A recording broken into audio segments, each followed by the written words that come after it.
Future సిటీలో land కొనాలని ఆలోచిస్తున్నారా? అయితే వెంటనే మాకు కాల్ చేసి పూర్తి వివరాలు తెలుసుకోండి.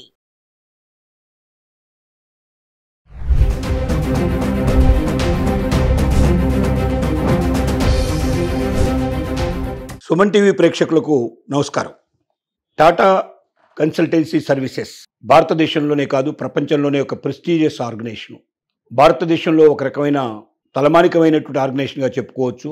ఇవాళ ఎవరైనా ఒక కంపెనీ ఓపెన్ చేయాలంటే వాళ్ళకి మరి ఖచ్చితంగా ఆ కంపెనీ లోపల టీసీఎస్ జారీ చేసేటువంటి మనకు కార్డు లేకపోయినట్టయితే, డిజిటల్ సిగ్నేచర్ మనకు లేకపోయినట్టయితే మనం ఇవాళ ఏ కంపెనీని ఓపెన్ చేయగలిగే పరిస్థితులు లేవు. ఒక టీసీఎస్కు మాత్రమే అథారిటీ ఉంది. కాబట్టి ఇలాంటి ఒక అథారిటీగా పనిచేస్తున్న ఆర్గనైజేషను టాటా అంటేనే నైపుణ్యాలకి విశ్వాసానికి మారుపేరుగా పెట్టింది పేరుగా ఉంది. అలాంటి గొప్ప కంపెనీలో లక్షల మంది ఉద్యోగులు పనిచేస్తున్న సంగతి మనకు తెలుసు. కానీ లే ఆఫ్ను చూసినట్టయితే ఉద్యోగులు భయపడిపోతున్నారు. ఈ సంవత్సరంలో ఇప్పటికే 20,000 ఉద్యోగాలు పూర్తిగా తీసేయడం జరిగింది సుమారుగా. ఇది ఇంకా మరింతగా తీసేసే అవకాశాలు ఉన్నాయి అని అంటున్నారు. మరి మొత్తం 31 మార్చి లోపల 2% ఉద్యోగాలైనా పూర్తిగా తీసేస్తాము అని స్థిరంగా చెప్పుకుంటుంది టీసీఎస్.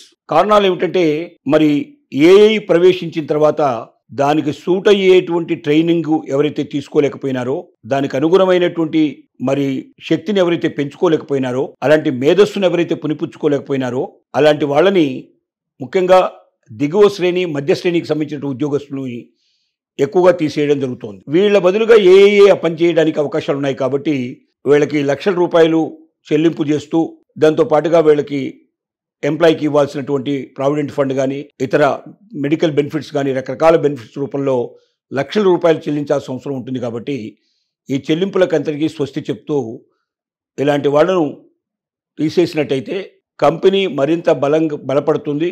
టెక్నికల్గా బాగా బలంగా ఉండే అవకాశాలు ఉన్నాయి. భవిష్యత్తులో ఇంకెక్కువగా మనం సాధించగలమనే నమ్మకం వాళ్ళకు ఉంది. కానీ ఈ సంవత్సరం ఈ ఉద్యోగులను తొలగించడానికి సుమారుగా 1,100 కోట్ల రూపాయలు ప్రత్యేకంగా వీళ్ళకు బెనిఫిట్స్ రూపంలో వాళ్ళకి వెళ్ళేటప్పుడు ఇచ్చేటువంటి బెనిఫిట్స్ రూపంలో చెల్లింపులు చేయడం వల్ల ఈ సంవత్సరంలో వచ్చినటువంటి లాభాలు చాలా తగ్గిపోయినాయి. టీసీఎస్ లాభాలు కొంత తగ్గి కనబడుతున్నాయి మనకు. కానీ తాత్కాలికంగా టీసీఎస్ లాభాలు తగ్గినప్పటికీ భవిష్యత్తులో మరింత లాభాలు పుంజుకోగలమనే నమ్మకం టీసీఎస్ మరి కంపెనీ వ్యవస్థాపకులు దాని గురించి చెప్తున్నారు. దాంట్లో ముఖ్యమైన వ్యక్తులు దాన్ని ఒక్కానిస్తున్నారు. ఇది ఓన్లీ తాత్కాలికమే. భవిష్యత్తులో ఇంతకన్నా రెట్టింపు లాభాలు మేము సంపాదించుకోగలిగే అవకాశం మాకు ఉన్నాయి. మరింతగా కంపెనీ మరి బలపడుతుంది. రాబోయే సవాళ్లని కూడా మేము ఎదుర్కొంటాం, ఆ వైపు ప్రయాణం చేస్తామని టీసీఎస్ చెప్తోంది.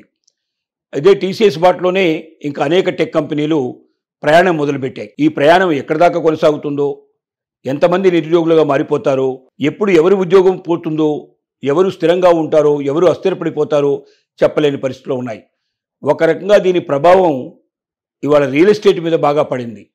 ఎందుకంటే రియల్ ఎస్టేట్లో ఈఎంఐలు కట్టుకోగలిగే అవకాశం ఉంటుందని వాళ్ళు బాగా ఎక్కువగా ఖరీదైనటువంటి విల్లాల్ని, ఖరీదైన భవనాల్ని, ఖరీదైన స్థలాల్ని కొనేసి ఈఎంఐలు కట్టుకునేటువంటి అలవాటు ఉన్నటువంటి మరి టెక్ కంపెనీలకి, అందులో ఎంప్లాయీస్కి వాళ్ళ ఉద్యోగం అసలు ఉంటుందో లేదో తెలియని పరిస్థితుల్లో ఏ రకమైనటువంటి కొత్త కొనుగోళ్లు మొత్తం మానేయడం జరిగింది. తత్ఫలితంగా ఇవాళ మరి కొన్ని రాష్ట్రాల మీద పూర్తిగా రియల్ ఎస్టేటు ఎంత అడుగంటిపోయిందంటే 25% నుంచి 30% మాత్రం కూడా ఇంత ముందు సంవత్సరంతో పోల్చినట్టయితే మరి టర్నోవర్ తగ్గిపోయిన పరిస్థితి ఏర్పడింది. దాంట్లో పనిచేసే ఉద్యోగస్తులందరూ ఉద్యోగాలు లేకుండా పోయే పరిస్థితి ఏర్పడింది. దాని మీద ఆధారపడ్డ వాళ్ళు చాలామంది వేరు రంగాల్లోకి షిఫ్ట్ కావాల్సిన పరిస్థితి ఏర్పడింది. సో ఈ రకంగా ఒక కంపెనీకి సంబంధించినటువంటి ఉద్యోగుల యొక్క భవితవ్యం మీద దేశ ఆర్థిక వ్యవస్థ కూడా దాని ఆధారపడే పరిస్థితులు ఏర్పడుతున్నాయి. దాంతోపాటుగా ఎంతోమంది ఎంప్లాయీస్ ఇండైరెక్ట్గా ఎఫెక్ట్ అయ్యే అవకాశాలు కూడా కనబడుతున్నాయి. ఇది ఎంతకాలం కొనసాగుతుందో, ఎక్కడి దాకా వెళ్తుందో చెప్పడం చాలా కష్టంగానే ఉంది. టీసీఎస్ లాంటి గొప్ప కంపెనీయే ఇంతమందిని మరి లే ఆఫ్ రూపం లోపల పంపిస్తున్నప్పుడు మిగతా కంపెనీలు కూడా ఒకటొకటి వాళ్ళకి అవకాశం మేరకి ఎంతమందిని తొలగించాలి, ఎలా తొలగించాలని ప్లాన్ చేసుకుంటూ వాళ్ళు కూడా అదే బాటలో నడుస్తున్నారు. టోటల్గా టెక్ కంపెనీస్ నుంచి ఎంతమంది బయటకు వస్తారు అనేది ఇప్పుడిప్పుడే చెప్పగలిగే పరిస్థితి మొత్తం లేకపోయినప్పటికీ ఈ సంఖ్య వేలు దాటి లక్షల్లో కూడా ఉండొచ్చు అనేటువంటి నమ్మకం ఏర్పడుతుంది. మరి కొత్తగా వచ్చే ఈ లక్షల మంది బయటకు వచ్చేటువంటి ఎంప్లాయీస్ వేరే చిన్న కంపెనీలో పనిచేయగలిగే కెపాసిటీ వీళ్ళకు ఉంటుందా? వీళ్ళంతా వీళ్ళే సొంతంగా మళ్ళీ ఏమైనా స్టార్టప్ కంపెనీలు పెట్టుకొని వాళ్ళు డెవలప్ చేసి వారే ఒక కంపెనీ అధికారులుగా మారిపోతారా? లేక వారు ఇతర రంగాలకి తమ శక్తిని మార్చుకుంటారా? ఏం చేయబోతున్నారు? ఈ శక్తి అంతా కూడా ఏం కాబోతుంది? ఇది ఒక పెద్ద ప్రశ్న. దీనికి అనుగుణంగా భారత ప్రభుత్వం కూడా ఆలోచన చేసింది. అందుకే జీఎస్టీ తగ్గించడం వల్ల ఎక్కువ కంపెనీస్ ముందుకు వస్తున్నాయి. జీఎస్టీ ఇంతకుముందు బాగా ఎక్కువ జీఎస్టీ ఉండడం, రకరకాల జీఎస్టీలు ఏర్పాటు చేయడం, రకరకాల ట్యాక్సెస్ ఉండడం వల్ల చాలా అది ఎంత చికాకు పుట్టించేట్టుగా ఉండేది, కన్ఫ్యూజన్ స్టేజ్లో ఉండేది. ఇప్పుడు చాలా క్లారిటీ వచ్చింది.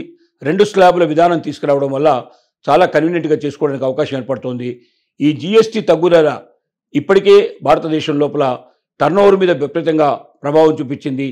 టర్నోవర్ బాగా పెరిగింది. ఈసారి గతంలో కన్నా కూడా 20% నుంచి 30% డిఫరెన్స్ కనబడుతోంది.